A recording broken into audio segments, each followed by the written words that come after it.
Halo, Assalamualaikum warahmatullahi wabarakatuh. Kali ini saya akan membahas mengenai pajak pertambahan nilai atau biasa kita sebut PPN. Nah, sebenarnya apa sih PPN itu? Kemudian bagaimana sih penghitungannya? Terus asal muasalnya seperti apa? Dasar-dasarnya seperti apa? Nah, share screen dulu ya.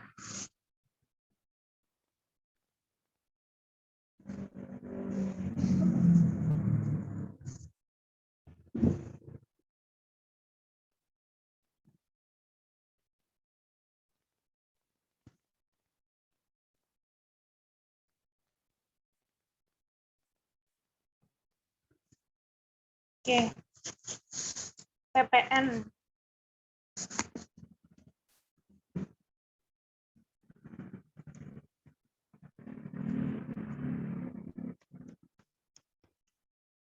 Nah, PPN ini disebut pajak pertambahan nilai. Sesuai dengan namanya, itu PPN ini menambah nilai dari suatu transaksi sebesar untuk sekarang tarifnya adalah 10%.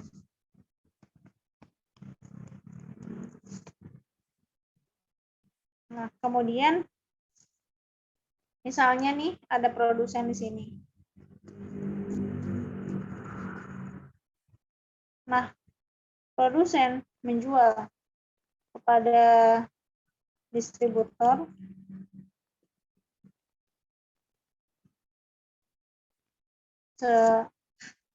misalnya nilainya X ditambah 10%. Distributor menjual ke retailer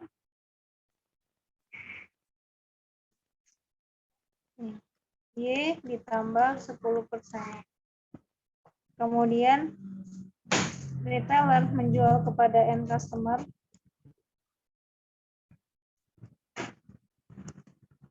Z ditambah 10%.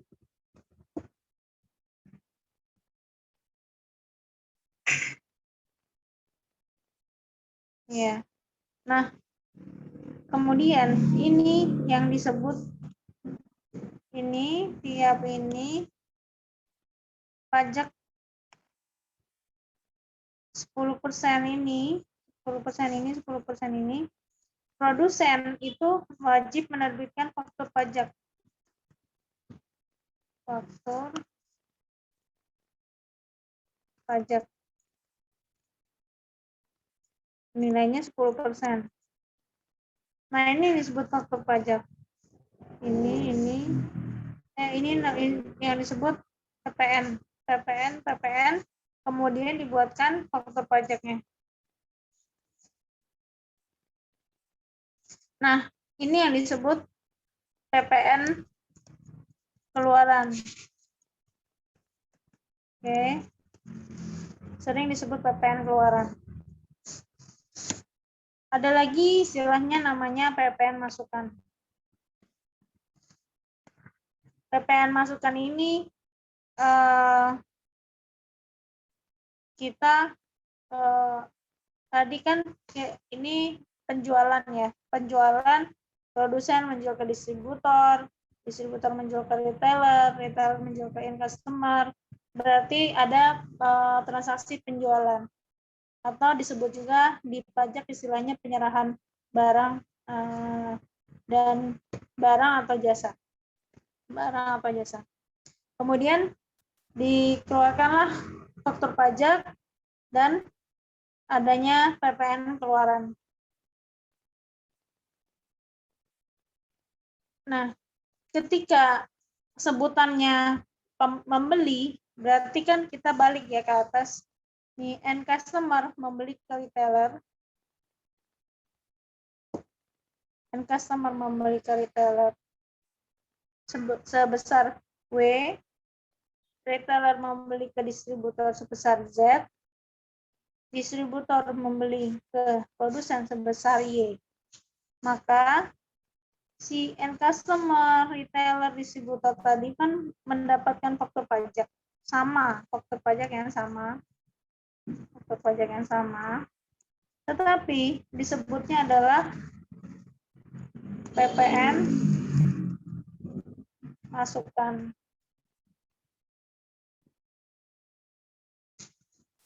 Ini PP, bisa dibilang PPNM atau PM. Ini PK.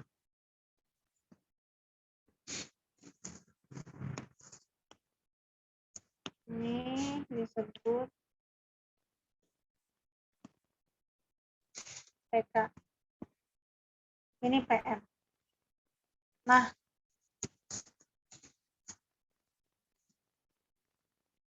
kemudian setelah ini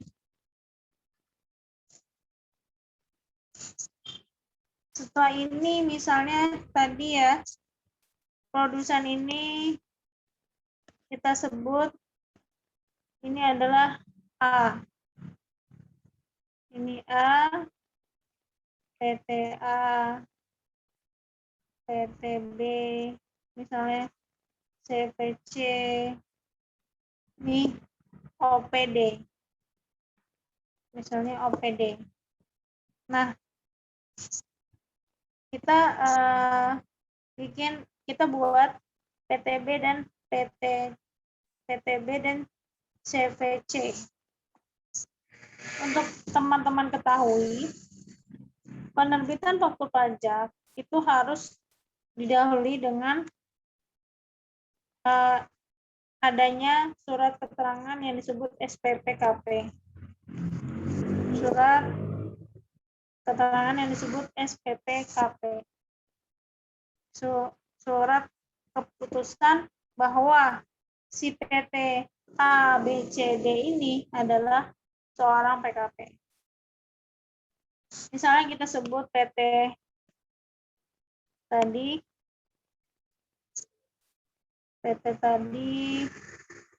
ini ya kita sebut PT B dan PT C, PTB dan PT C, PT D dan PTB itu PTB, kemudian ini CVC. PTB dia menjual berarti jual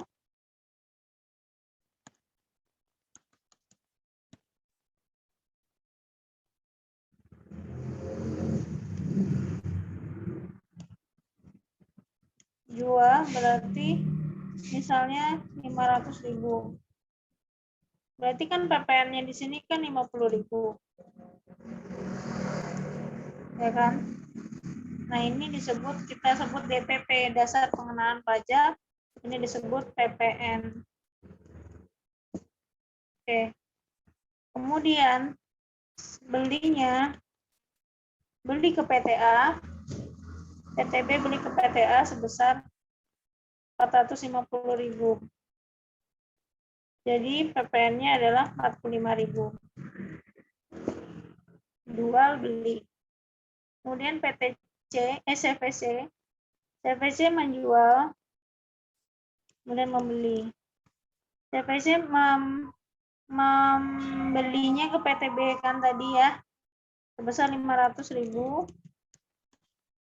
DPP, kemudian PPN 50.000. Berapa dijual oleh PT CVC? CVC menjual sebesar 600.000. Berarti 60.000. Nah,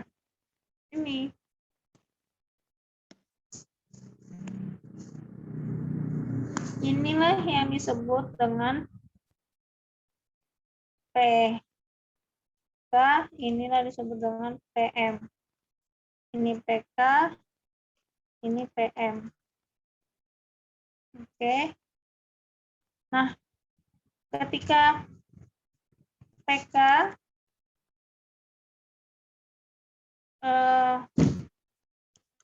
berapa pajak PPN terutang ke negara, itu adalah rumusnya sama dengan PK dikurangin PM. PK dikurangi dengan PM. Oke. Nah, sekarang berapa PPN terutang PTB?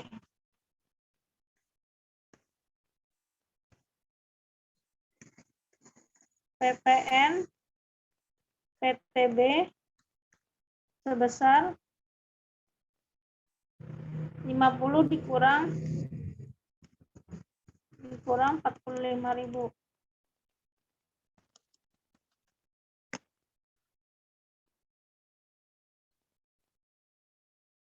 Yaitu 5.000.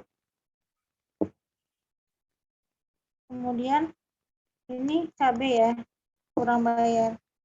Berapa PPN CVC? Nah, di sini 60.000 dikurang 50.000. 10.000. Ini kurang bayar juga ya. KB adalah kurang bayar. Nah, ada juga istilahnya yang disebut dengan LB, lebih bayar. Kapan LB? LB adalah ketika si PM ini LB lebih bayar sama dengan ketika PM lebih besar daripada PK. Ya kan?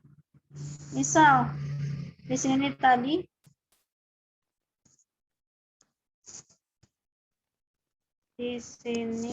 nih, misalkan ini PK-nya, PM-nya 70.000. Maka di sini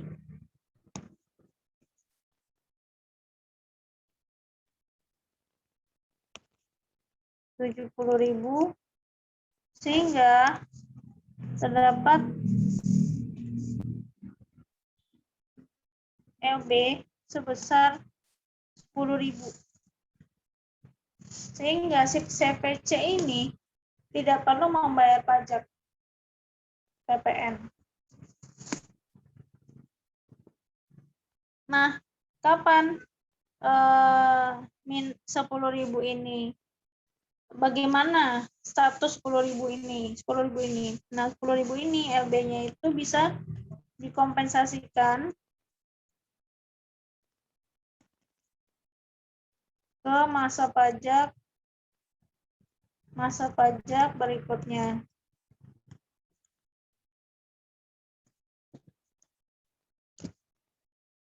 Atau restitusi pajak. Restitusi. Pilihannya ada dua ini. Masa pajak berikutnya atau masa pajak tertentu ya. Bisa juga. Contoh misalnya tadi CVC. CVC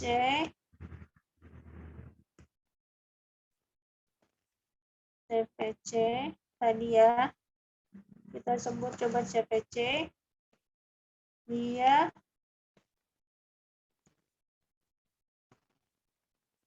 jual misalnya dia jual 70.000.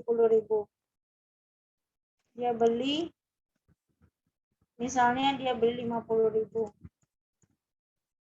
Nah, atau dia beli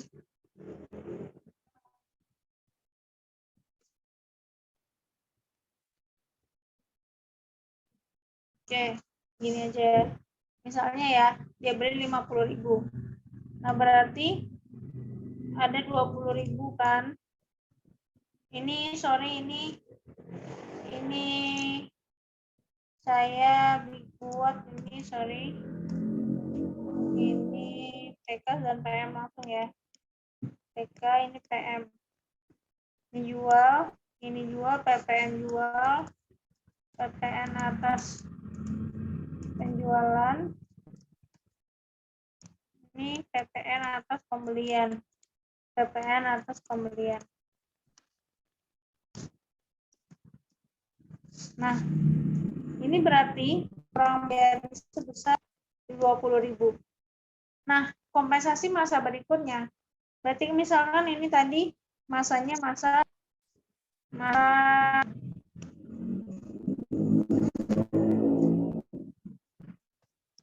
Maret. Nah, berarti ini misalnya masa April. Oke, berarti masa April dia terdapat kurang bayar 20.000. Nah, karena ada kelebihan bayar di masa sebelumnya, kemudian dia pilih nomor 1, misalkan dikompensasikan ke masa pajak berikutnya, maka ini lebih bayar periode berikutnya adalah 10.000. Nah, jadi kurang bayarnya adalah 10.000. Sehingga pajak terutang sehingga CVC harus bayar 10.000 ke kas negara. Seperti itu.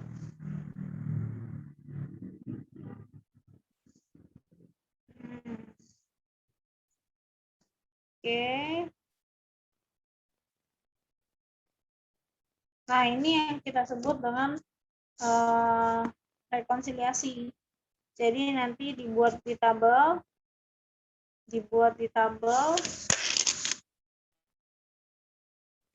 bisa langsung ada, misalkan ada nomor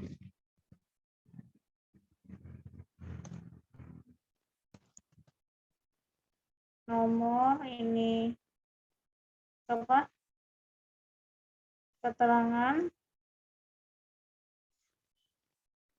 FP-nya, bisa juga nominal,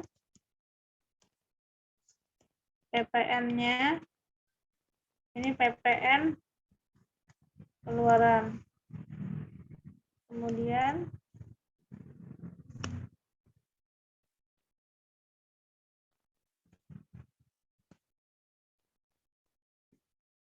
ini PPN masukan.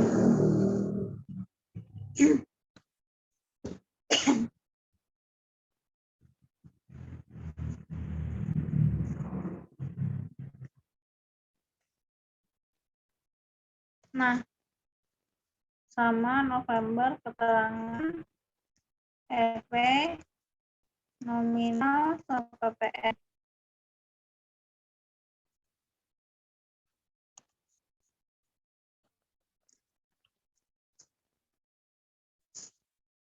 Nah, berapa PPN?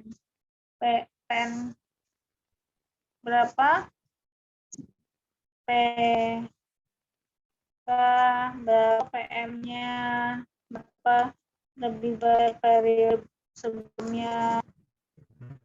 Sebelum ini nanti ada atas seperti ini, kemudian apa kurang bayar. Oke, maka seginilah nilai terutang kurang bayar. Nah, demikian penjelasan sharing saya mengenai PPN.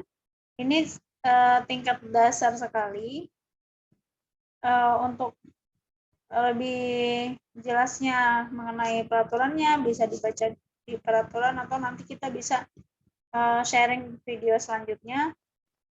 Nah, jika ada pertanyaan di ketikkan saja di kolom komentar. Oke, terima kasih atas perhatiannya. Assalamualaikum warahmatullahi wabarakatuh.